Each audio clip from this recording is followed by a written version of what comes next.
Child, you already know 50 Cent never misses a chance to press down on French Montana's neck. It's like the man always keeps a troll hidden in his back pocket, waiting for the perfect moment to pull it out whenever French's name pops up on the blogs. But this time, it's not just another round of jokes or petty shade. What 50 threw out there opened up a conversation way bigger than anyone expected. Because see, the story isn't just about French Montana dodging industry drama anymore. It looks like he's stepping straight into something far heavier, the glittering but dangerous cage of Dubai royalty. At first glance, the headlines feel like a flex. French Montana engaged to a Dubai princess worth $18 billion. To casual fans scrolling through, it probably looks like French finally jumped from chasing hits in the club to locking in global royalty status. Like he upgraded from Coke boy to international kingpin overnight. But if you peel back that shiny surface, things start looking way less glamorous. Word floating around is that French isn't really chasing love, it's survival he's after. With Diddy still circling under federal heat and investigators supposedly digging for dirt on everyone linked to those wild bad boy parties, French might have felt the walls closing in. And what better escape plan than slipping into the safe, golden arms of Dubai? To him, it probably looked like paradise. But here's the twist. Paradise comes with its own shadows. People who know the underbelly of Dubai will tell you straight up, yes, the towers scrape the skies, the cars sparkle with diamonds, and the money seems endless. But not everything shines as bright as the headlines make it seem. So I usually do my homework. I'll find somebody who knows somebody or something. They could give me some information, like who is it? Like who is he? And Frenchie, they got me the tape. They got me the tape of his mother's house, where his mom's work at. You know what I'm saying? The other cribs, the studios, stuff like that. That's the Cali tape. Right. Now here's where the story gets darker.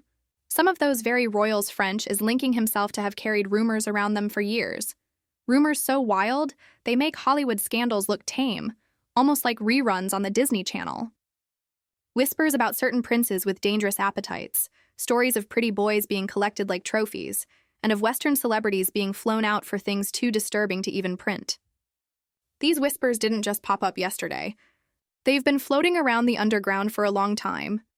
So when people watch French Montana, someone already known for chasing bags, throwing himself into endless parties, and attaching himself to powerful men for a come-up, suddenly holding hands with a Dubai princess and sitting on a $7 billion cushion, the math feels way too neat.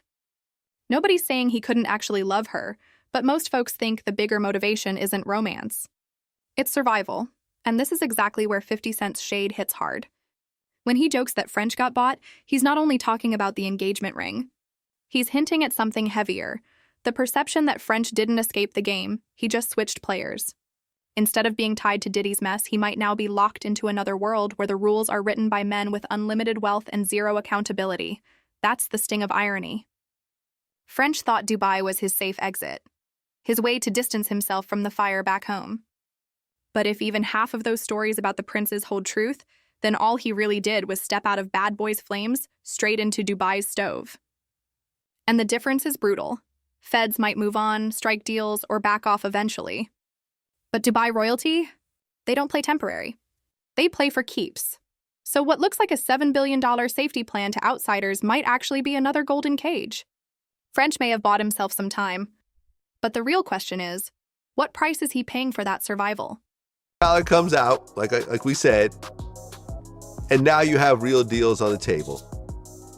And out of all those, you go with Diddy. That's not how it really went. Was it Diddy? Was it Bad Boy MMG? Yeah, I went to go see Ross. And Ross was like, I got an opportunity for you. I don't have the money for you, but I got the opportunity. I guess because the same thing Meek did, the same thing Wale did. I guess whatever the way the situation, his label was, he wasn't trying to give me the money I wanted. And I wanted like a whole bunch of money. But he was like, look, let's do it like this. Let's call Puff. And let's get him to give you the bag. You can still be MMG / you know what I'm saying? Bad Boy, Coke Boys, yep. Right. How much money did you get? Let's take a step back for a second, because you really can't understand French's sudden move to Dubai without first unpacking how he got pulled into Bad Boy's orbit in the first place. French didn't just pop that and magically land in Diddy's camp. Nah, the story behind that signing has always carried a strange smell. And now, after everything that's come out about Diddy over the last 2 years, Fans are replaying those old moments with brand new eyes. Here's what people tend to forget. When French was shopping himself around, he wasn't some unknown rapper trying to break into the game. He was buzzing, his name had weight, and he had options on the table. Roc Nation was circling around. Rick Ross and the whole MMG camp showed real interest. Even Kanye's people had their eyes on him. In other words, French wasn't begging for a chair at the table. He already had multiple invites. And yet, with all those opportunities, he chose to sit down with Diddy. Now that raises the big question. Why? Why would someone with multiple better-looking offers lock himself into a label that had a long history of shady contracts, messy deals, and, let's just say, extracurricular requirements that many claim had nothing to do with music? Because Bad Boy wasn't just a label, it was a whole lifestyle. And for certain artists, that lifestyle became its own kind of currency. The whispers back then were loud. Diddy didn't just hand French a signing bonus. He handed him access. Access to the infamous parties. Access to the women. Access to the freak-offs and the kind of situations where if you played by the rules, you'd be rewarded. That was the real bait. Fans have been side. The second reason fans never stopped side-eyeing French is because every time he was spotted stumbling out of one of those infamous villas, looking half alive, the internet caught it instantly. Photos and clips from 2016 all the way through 2019 kept resurfacing, showing French looking drained, exhausted, sometimes barely holding himself together. And the crazy part? Those exact moments always seemed to match up with weekends when Puff was hosting some big celebration in French's honor. Things only got nastier once Diddy's arrest went down in 2024. Suddenly, producers and ex-associates were spilling tea about what really went on behind the music deals. One producer even claimed that Diddy blackballed him for life after he refused to take part in a so-called freak-off. So, of course, when fans looked back at French's fast rise, the whispers got louder. Oh, so you stayed around and signed that deal? We know what that means. Now, is there a piece of paper with French's name on it? No. Is there a hard receipt proving it all? Not exactly. But the circumstantial evidence has been boiling for years. People point to Diddy gifting him that Sir French Vanilla, Ciroc flavor, literally the day after the two of them were allegedly together all night. They bring up that viral birthday video. Diddy in a robe, French shirtless, both of them looking completely spent. And then there's French's own words, where he admitted he wanted the biggest bag possible. And Puff was the only one willing to put it in his hands. So while the industry painted it as just another label signing, the streets told a very different story. To them, it looked like French had agreed to pay a personal price in exchange for career. Here's where the rabbit hole starts twisting even deeper. Mid-2024 rolls around, and suddenly French Montana shows up at Paris Fashion Week. But he's not just there to flex a fresh outfit. Rumor has it he was also showing off something much bigger. A fiancée. And not just any fiancée either. Her name? Shikamara, a princess directly connected to one of Dubai's ruling families. That's not some regular Bronx love story. That's a full-blown chess move. Now think about the timing. While French was out there making headlines with his so-called royal romance, the feds back home were stacking up their evidence against Diddy. We're talking everything from the freak-off tapes, to whispers about trafficking, to allegations of money laundering. Piece by piece, they were building a mountain of dirt, and anyone who had ever been in Diddy's inner circle suddenly looked radioactive. Assistants, producers, even random acquaintances were getting called in, subpoenaed, questioned, and watched. And French? He wasn't just a casual friend. For years, he was practically Diddy's shadow. The birthday getaways, the endless champagne endorsements, the constant cosigns, they were glued at the hip. So, if prosecutors really wanted their case to stick, you can bet French's name was going to land on their radar. So, what move does French make? He doesn't just skip town. He attaches himself to one of the wealthiest families in the entire Middle East. Reports say the Shakara family is worth over $18 billion. That's not fast money, not music money, not even Hollywood money. That's oil money. That's power stretching across generations. We're not just talking about regular wealth here. This is money so heavy that when someone says $7 billion fortune, it doesn't even make them blink. And marrying into that kind of dynasty doesn't just hand you riches. It buys you protection. It secures you a new passport, residency in a nation where outsiders don't get to pry into royal business. It's safety wrapped in gold. That's why the streets don't buy the fairy tale. They're convinced French isn't moving out of love. He's moving out of fear, out of survival instinct. They point to how lightning fast the engagement happened. how perfectly it lined up with the federal pressure back in the States, and how suddenly French has been spotted in Dubai far more than New York or LA to loyal fans. It plays like a whirlwind romance, the rapper finally finding his queen. But to his critics, it screams something else entirely, an escape plan dressed up in Cartier jewelry and luxury wedding vows. And then there's the optics. Every time French posts photos alongside his princess, he looks polished, sharper, almost reborn like he's reinvented himself. But scroll down into the comments, and the internet never lets him forget. Boy, you traded Diddy for Dubai. Or even harsher. Better hope those sheikhs don't treat you the same way Puff did. And here's the gag. French believes he upgraded, that he outran the chaos by stepping into Dubai. But people who know how Middle Eastern royals exercise power will tell you the truth is colder. Sometimes you don't escape a fire. You just walk straight into one that burns bigger, hotter, and leaves no way out. What I actually learned. A friend of mine is an air hostess, and her friend was on a flight with her, and her friend was eating like a very specific diet. So apparently the thing is, it's actually a control thing. I don't know if I can speak about sheikhs. No, speak. So these guys actually pay these women to hold a strict diet for like 2 weeks so that they can know that they are in complete control of what that woman is putting into her body, and the girl is shit on them.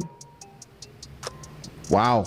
So the girls aren't even getting shit on, the girls are shit on these guys, because then the guys feel like it's sick, like it's a control thing. So then they know, like, oh, you listened to me for 2 weeks. Yeah, so that's probably their kink, that girls actually listen to it. No 2-minute noodle. Here's the part French probably doesn't want replayed in his head. Running from Uncle Sam straight into the UAE doesn't automatically equal freedom. Sometimes it just means you traded one contract for another, because on the surface, Dubai sells a dream, the Lamborghinis purring on marble driveways, glass towers reaching into the clouds, and pet tigers perched on luxury yachts. But if you've been listening to the whispers for years, you know there's another side. Influencers fly in wide-eyed, lured by tax-free glam and endless sparkle. But plenty of them sneak back home, spilling tea about palace parties where guests weren't treated like people at all, but like decorations, like disposable props. And the ugly part? Those stories include both men and women. Allegedly, some royals don't view outsiders as human. They view them as playthings. And here's the real kicker. When you step into that world carrying pennies next to their billions, you don't make the rules, they do. Now put that lens on French Montana. He's standing against Shikamaru's family fortune of $18 billion. Compared to that, he isn't wealthy, he's ornamental. He's not a partner, not a power broker. He's a shiny foreign face, famous enough to bring them attention, but powerless if the day comes when they decide he's no longer useful. Remember, Shikamaru is the daughter of one of the most dominant autocrats of our modern era. And let's not forget, the family French just tied himself to is no stranger to worldwide headlines. Think back to Shikamaru's viral Instagram moment in 2024, when she shocked everyone by ending her marriage with just 3 words, "I divorce you." In royal circles, that kind of public defiance was unheard of. Admirable to some, yes, but also a reminder of just how chaotic and messy life inside those palaces can be. Then layer in her relatives. Princess Latifah's failed escape attempt, Princess Shamsa's alleged abduction, both stories tied back to the same man, their father, Dubai's absolute ruler, and now French's brand new father-in-law. Suddenly, that glossy fairy tale sheen doesn't look so perfect anymore. When power at that level turns against you, freedom isn't promised, it's fragile. That's why the internet keeps calling this French's $7 billion escape plan. On paper, it looks brilliant. Marry into obscene wealth, secure a new residency, and slip under the royal shield if the feds ever start knocking harder. And I'm sure there were some other ones also. Yeah. I came to Steve Rifkin when I had Chopper Down. Mm-hmm. I walked in the office, it was him and Gabi. Yep. And Gabi was manager. I was like, yo, Steve, give me $200,000. Let me go make music. You know what I'm saying? Just let me. Steve was like, nah, I'll give it to you. Never got it. Never got it. I dropped Which is funny because Gabi's the president of SRC. Steve is like the CEO, but yeah. So I don't know what type of but Steve makes the final call. Yeah. So I asked for $200,000. This is sharp. It reads like a closing monologue with weight behind it. You've already nailed the irony and layered perspective. 50 as both clown and prophet. French as both trapped and triumphant. If you're aiming to polish it for voiceover video, I'd suggest tightening rhythm in a few spots and emphasizing contrast so it punches harder. Here's a refined version that keeps your style intact but adds a cinematic edge. Now here's the gag. In all this noise, the loudest voice dragging French is 50 Cent. But sit with it. What if Fif ain't just clowning? What if he's really trying to warn him? You know 50 got that big brother energy, the type to roast you but still want you to eat. He's been shading French for years, calling him washed, calling him a Diddy leftover. But maybe, just maybe, he sees the trap French is walking into. A trap that don't look like chains but smells like those velvet cages folks whisper about in Dubai, but flip it. What if this ain't a trap to French at all? We look at him like, damn, bro, you sold your soul for protection. But what if this is exactly what he wanted? Some folks chase freedom, others chase comfort. French might not see himself as a prisoner in a palace. He might see himself as chosen, the Bronx kid who hustled mixtapes and ended up with gold-plated security. We might call it hell. For him, it could be heaven, with AC, a driver on call, and a safety net thicker than most rappers' catalogs. That's why 50's jabs cut deep, because they're laced with truth. Fif built his empire on independence, on owning his name, on flipping street power into boardrooms. French might have flipped survival into servitude. So who's really winning? The man still fighting for credibility in rap? Or the man sipping tea behind palace walls? Untouchable, scandal-proof, cashing in on $7 billion worth of insurance. It's messy. It's ironic. And it's the paradox French now lives in. To us, he looks like property. To him, he might feel like royalty. And maybe that's the biggest twist. 50 Cent might be dragging him, but French Montana might just be smiling, thinking this was the plan all along.